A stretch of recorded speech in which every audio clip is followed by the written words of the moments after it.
And it's only gonna get worse. Because we've got another Iraq War veteran here tonight. It's great to have all of these young soldiers and airmen. We didn't get any Marines, they don't have a sense of humor. All right, so let's welcome Iraq veteran Mike Murphy, U.S. Army.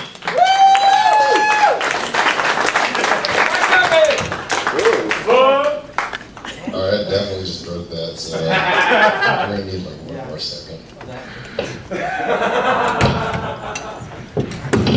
I was in the Army, should have been in the reserves, I guess, or the Air Force. So this morning was tough for me. My wife asked me all these dumbass questions, like, what should I wear? So we're going to Pueblo, probably a bulletproof vest.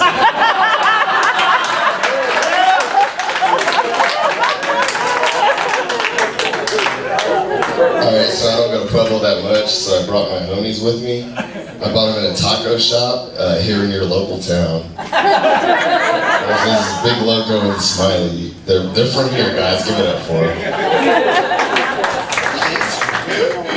Oh, man. So, I was in the Army, you know, sad thing. Most people get a star card. You guys know what a star card is? Yeah. Yeah, so being a young black man, we don't start off with good credit. So I couldn't even get a damn star card in the military. But somehow I got a star card bill. I swear to God, Jamal, I don't know what you did.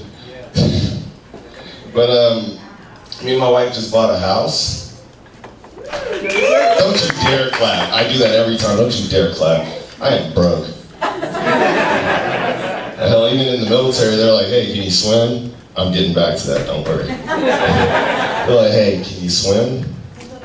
Yeah, believe it or not, black people can swim. We can row a lot better, but we're good at swimming. And so I picked up what I like to call change fountain spelunking. And I like to jump into the change fountains and just grab as much change as I can. We're gonna put those kids through college, guys. Like, let's work on it for real. I'm broke because I have white neighbors, and if you're white, come on, there's two types of white neighbors. We got your white neighbors that call the cops every time you open the garage. Oh yeah, he's up to something. And I'll send a couple of squad cars, please. And then you got my white neighbors. They literally leave their bikes in the yard for 3+ days and just don't even blink an eye. Come on, guys, like no one else in here has been in a neighborhood where if your bike is left on the lawn for, I don't know, about 15 minutes, it belongs to somebody else. Hell, I just took my mom to get her ankle bracelet off and took her to get it back on. There's no one else here like that? She's like, baby, it's furniture. Don't worry about it, man. It's just something I gotta put on it. It's gonna take my vitals and whatnot. But white neighbors are different. I'm so serious. Like, besides that, like one day, this week actually, it's a funny story. I left my garage open, all the lights on at night because my mom was a black lady and she's yelling at you about every single light. She's like, hey, Michael, turn the light off. So I finally figured out that I could just leave every light on when I own the house. White neighbors will walk in through your garage and turn off every single light. And they'll leave a mint on the pillow. Like, it sounds Mexican, but no, white neighbors do this shit too. It's pretty cool. One of my favorite things about white neighbors too is that they waste money on the dumbest shit ever. Like the dumbest shit. I found out my neighbor, catty corner from me, recently spent $2,000 to train a dog. No, that's cool. If you got $2,000, throw it on a dog. But I seen him outside and he's doing this, walking around and shit. So it's like, hey, AJ, because that's his real name. I don't give a shit. It's like, hey, what are you doing, AJ? And he was like, oh, I just got to continue some training. I'm like, how much did the training cost? He said $2,000. I said, show me what he does. Motherfucker said, sit. That motherfucking dog looked at him and said,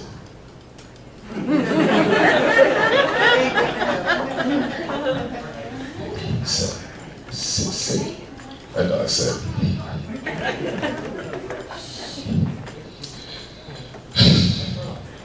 for $2,000, that dog better teach me motherfucking calculus. Something insider trading? Like, let's be for real. I was raised in a neighborhood where crackheads existed. You guys have crackheads? No, it's okay. I didn't think so. So, could you imagine a crackhead's actual life? You know what I mean? Like, one of them sitting there, and they put foil over their windows because crackheads are scared of light, I think. Vampires. And let's pull out a piece of foil.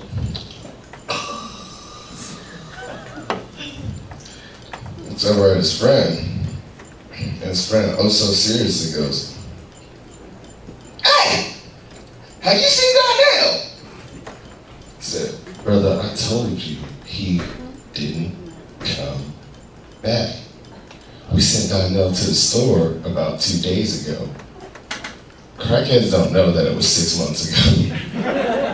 It's like, no, it was 2 days ago. He said, "But Donnell didn't come back." I said, "Oh, get some of that foil, man. I'm trying to get out." Crackheads don't even have loyalty. This is crazy. I mean, for all of our military veterans, we know what loyalty is, right? Yeah. Alright, so we all didn't really serve. That's okay. We served, but we just did enough. Anyways, like, crackheads are so crazy, they'll throw away a perfectly good baby or sell it for crack. Runs up to his friend. "How much would I get for this baby?" "Oh, nah, hold on. Nah, I'll keep going with jokes, but I drop my homies. In Pueblo, you cannot not have homies. They don't know I'm from Colorado Springs.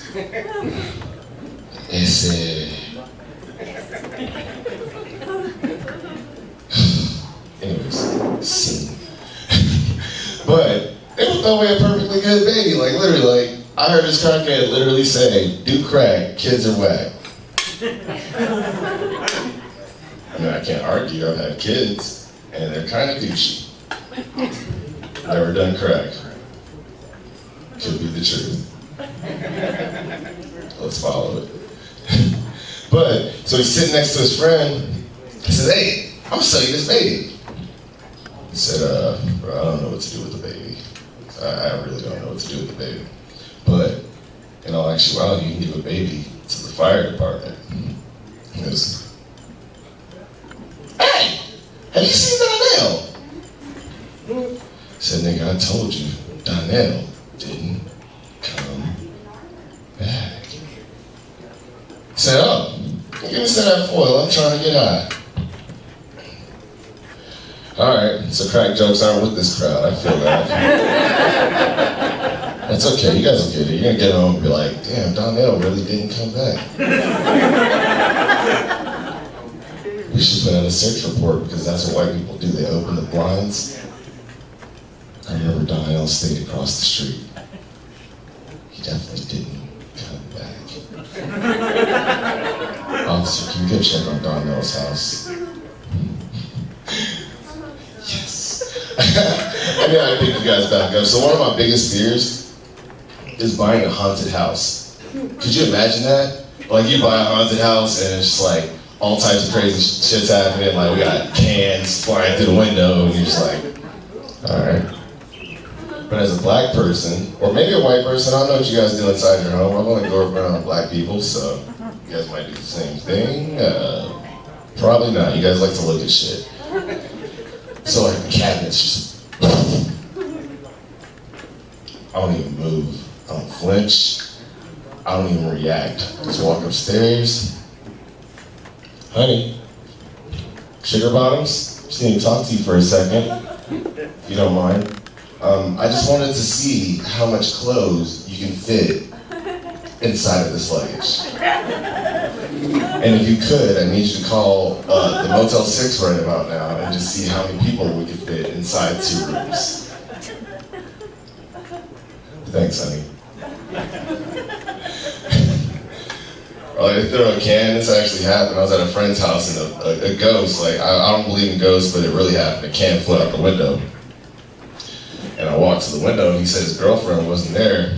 I saw the can, picked it up. Said, man, y'all need to recycle. It was crazy. Mother Earth, bro, you gotta do something about that. Like, could you imagine if you bought a house that was 2 years old? One of the Mexican construction workers. Yeah, I'm racist, whatever, don't judge me.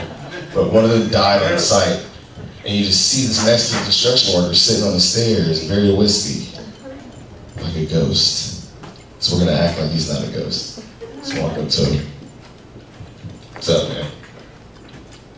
And he just looks over at us and goes, hey! Have you seen Donnell? I'm out, people. That was my set. Thank you for having me. Shout out to our veterans. Hey, Murphy, yeah.